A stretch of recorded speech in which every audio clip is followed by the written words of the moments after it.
স্বার্থপর রে, বড়ই স্বার্থপর। বুকের মাঝে জায়গা দিলে যতন কইরা ভাঙ্গে রে অন্তর।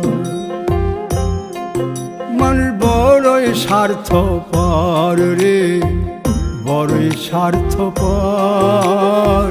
বুকের মাঝে জায়গা দিলে যতন কইরা ভাঙ্গে রে অন্তর। অচিনা এক জংলা পাখি যতন কইরা বুকে রাখছি, বুকের পাজর ভাঙ্গা সে যে সাজায় অন্যের ঘর রে, সাজায়